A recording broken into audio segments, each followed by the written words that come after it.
Assalamualaikum. Hai. Sorry lambat. Okay, jom. Kak Izzah dekat luar. So, ala-ala dah sampai bahasa 2.30 ni pun dah terlewat sikit. Sebab tengah cari kedudukan dan suasana yang senyap ni untuk buat sharing ni. So, hopefully nampak clear. Dengar suara Kak Izzah jelas tak? Sekejap kita tutup pintu sikit. Okay, dengar suara Kak Izzah jelas tak? Korang boleh tolong share live Kak Izzah dekat 10 group sebelum Kak Izzah buat sharing. Hari ni macam topik dia sangat best, yang Kak Izzah rasa korang semua patut dengar, patut tahu. Sebab kadang-kadang benda ni lah sebenarnya yang kita selalu salah fokus. Kita selalu salah fokus. Sebab Kak Izzah dulu pun begitu juga. Dia tersalah fokus sebab kita tak tahu. Kita seorang excited nak tengok bahagian sale, kita terlupa tentang income. Okay, so petang ni Kak Izzah nak share dengan korang. Okay, Kak Izzah nak share dengan korang yang mana sebenarnya yang patut kita fokus lebih, yang mana sepatutnya kita fokus lebih. Okay, so sebelum Kak Izzah share, okay, just komen dekat, tolong komen korang dengar suara Kak Izzah clear ke tak. And then please share link live ni dan juga share live Kak Izzah dekat 10 group. Okay, Hai Syida. Alright, so clear. Alhamdulillah. Risau tau sebab tadi nak duduk dekat dalam kedai tu dia bising. So kita larilah masuk dalam kereta. So hopefully kat sini senyap sikit, boleh dengar lebih jelas. Okay, alright, so thank you yang dah share live ni. Okay, so jom Kak Izzah share dengan korang.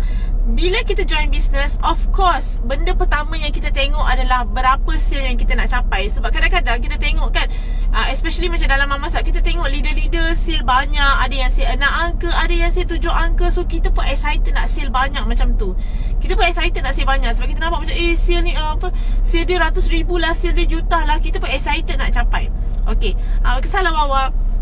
Yes, sale tu penting sebagai penanda aras kita punya business tu growing macam mana. Okay, kesalahan ni. Alright, so bila kita tengok sale, automatik kita tahu penanda aras business kita tengah berjalan bagus. Sama juga kan dengan business kat luar, KFC ke apa semua. So diorang tengok berapa banyak sale yang dia dapat. So sale tu lah sebenarnya nak bagi tahu, company ni is a top billion company ke, company ni juta-juta ke, company ni ranking ke berapa dekat dalam senarai company-company dalam Malaysia ke, semua akan tengok dekat sale. Sebab sale tu lah penanda aras orang cakap untuk berapa besar company tu tengah growing. Okay, sama juga dengan kita. Walaupun kita cakap saya dropship je Kak Nizah, saya agent je Kak Nizah, perlu ke saya nak ambil tahu? Yes, perlu. Sebab daripada sale tu lah sebenarnya bagi korang motivation untuk korang nak grow lebih. Okay, orang semua akan nampak sale. Oh, besarnya sale dia. Contoh macam Kak Izzah, tim Kak Izzah Alhamdulillah sampai Ogos kita dah buat 100,000. So orang akan macam, wow, dahsyatnya 8 bulan dah boleh buat 100,000. Betul ke ni? Jual apa? So orang akan nampak 100,000 tu adalah figure yang besar. Okay, yang semua orang akan nampak dekat sale. Tapi sebab kita secara personal, sebagai seller, sebagai orang yang nak mencari income, personally kat kita kena fokus dekat berapa income yang kita nak. Okay, berapa income yang kita nak. Tak guna kalau income kita, sale kita besar tapi income kita kecil. Sebenarnya dia cakap dekat diri sendiri juga. So bayangkan, okay, macam contoh macam Kak Izzah, untuk seluruh tim Kak Izzah kita dah berjaya buat 100,000 untuk 8 bulan. 100,000 tu of course bukan Kak Izzah seorang-seorang. Jenuh lah kalau aku nak buat seorang 8 bulan kan. So 8 bulan tu adalah sale company. Maksudnya sale untuk keseluruhan tim adalah 100,000. So daripada 100,000 tu berapa pula yang sebenarnya daripada kita, berapa income kita? Tak semestinya 100,000 tu menunjuk contribution kepada income tersebut. So sekarang ni kalau kata macam untuk kita personal, secara personal kita kena tahu, kita kena fokus dekat income. Sale tu, okay, so Kak Izzah just recap balik. Sale menunjukkan penanda aras macam mana growing company kita. Income adalah untuk kita punya personal, orang cakap kejayaan personal. So sangat penting untuk kita tahu berapa income yang kita nak setiap bulan. So contoh macam bulan September, kita baru bermula kan, hari ni baru hari keempat. Hari ni baru hari keempat. So kita kena tahu, okay, untuk bulan September ni berapa income kita nak dapat. Of course benda ni dah senang untuk korang sebab korang dah tahu dah kalau jual satu item untung berapa. Okay, jual satu item untung berapa. Contohnya kalau kata macam dekat level dropship, jual sebiji kek untung RM10.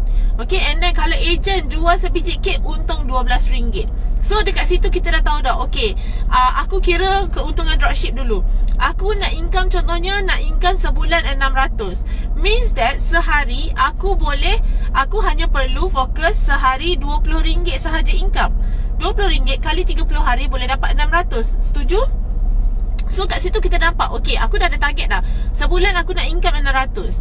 So 600 bahagi dengan 30 hari, bermakna sehari aku hanya perlu close 2 biji kek supaya aku dapat income RM20. So sehari RM20, kita kumpul lah RM20 sampai 30 hari dah dapat RM600. So nampak ke dekat situ? Sebab bila kita fokus dekat income, of course siapa yang tak nak duit? Siapa yang tak nak duit? And korang pun of course dalam mentaliti korang, alah setakat sale je, bukannya masuk dalam poket aku pun. Sale tu adalah sekadar nombor yang ada dekat dalam sistem. Tapi kalau kata kita tengok income ni akan masuk dekat dalam akaun bank kita kan. Mungkin korang simpan dalam tabung ke, korang simpan dekat dalam akaun ke. Cukup hujung bulan korang dah bertengok satu jumlah besar yang ada dekat dalam akaun korang. Faham ke? Sebab tu nak tak nak, dua-dua sangat penting. Dua-dua sangat penting untuk kita nak monitor. Tapi yang paling penting untuk diri sendiri adalah income. Sebab kadang-kadang kita tak rasa macam tak apalah mami, bulan ni saya nak achieve agent 2,000, saya nak 2,500 saya punya sale. Tapi korang kira tak berapa sebenarnya income yang korang nak? Korang tahu tak berapa sebenarnya income yang korang nak? Sebab kadang-kadang bila saya tanya dekat anak-anak, ada yang cakap saya nak buat sale 2,500 tapi saya nak income saya 500. Okay, so kalau 500, macam mana korang punya magic number untuk income? And ada korang tahu kan, bila income kita nak 500 tu bermakna sale kita bukan 2,000 dah. Sale kita akan lebih. Sebab of course income tu mungkin 10%, contohnya RM10 untuk sebiji kek. Dan sebiji kek tu harga dia RM50. So kalau kata kita nak 500 income, maksudnya kita jual berapa? 50 biji kek. Betul? 50 biji kek. So 50 biji kali dengan RM50, automatic sale kita adalah RM2,500. So lebihkan daripada target 2,000 tadi. So sebab tu nak tak nak kita kena pandai kira dulu. Yang paling penting kita set dulu income berapa. Bila income kita tinggi, automatic sale kita akan lebih tinggi. So takkanlah korang kata, oh saya nak bulan ni sale 5,000 mami, income saya nak 500. Korang tahu kan, sale tinggi tak boleh bayar bil, sale tinggi tak boleh tolong kita beli beras, sale tinggi tak boleh tolong kita bayar sewa rumah. Tapi kalau income tinggi, kita boleh buat macam-macam. Setuju ke setuju sangat? So sekarang ni kita kena betulkan, kita kena tunekan mindset kita. It's okay kalau kata, oh baru tahu hari ni lah, terima kasih lah mami bagi tahu, selama ni tak nampak. Saya rasa macam nak saya besar je. Seronok nak saya besar sebab nak naik level. Tapi naik level pun, saya besar, tim yang buat bersama-sama, income tu tak besar. Fokus kepada income. So hari ni memandangkan hari ni hari Ahad, hari Ahad. So cakap permulaan untuk minggu baru start esok. Hari ni kita decide berapa income yang kita nak untuk bulan ni. Okay, hari ni kita decide berapa income yang kita nak untuk bulan ni. So korang nak berapa? 500 ke? Nak 1,000 ke? Nak 2,000 ke? Decide hari ni berapa korang nak untuk bulan ni.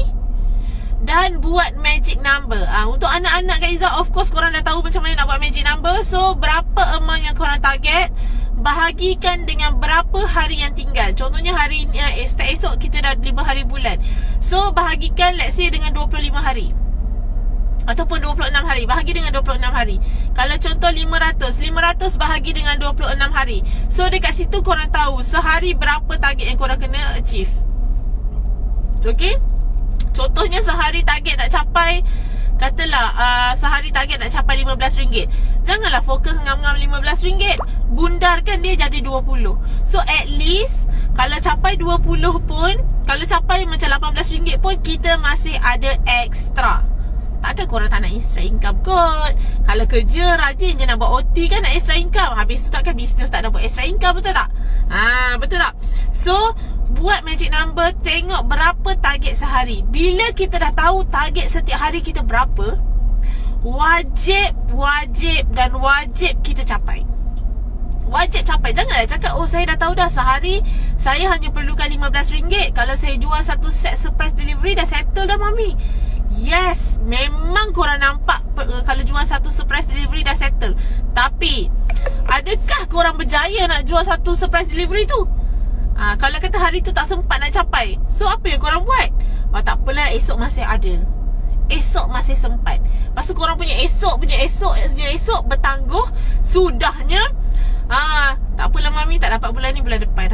Begitulah cerita dia kan. So nak tak nak, kita kena paksa diri. Sebab Kak Izzah bukannya cakap dekat anak-anak team, dekat korang yang kat luar, tapi Kak Izzah mengingatkan diri sendiri juga. So nak tak nak, kita yang kena push diri kita. Kalau kita tahu dah target kita banyak tu, kita kena pastikan kita push sampai achieve target tu untuk hari tersebut. Supaya bila kita tangguh ke esok, benda akan jadi bertimbun. Bila bertambah-tambah dia punya dia punya set yang nak kena close apa semua. Contohlah macam kita lipat kain kan, hari ni tak nak lipat, tak apalah, tunggu esok. Esok basuh baju lagi, timbul lagi. Lusa basuh baju lagi, timbul lagi. Sudahnya sampai 5 bako tak berlipat. Korang rasa korang nak lipat ke?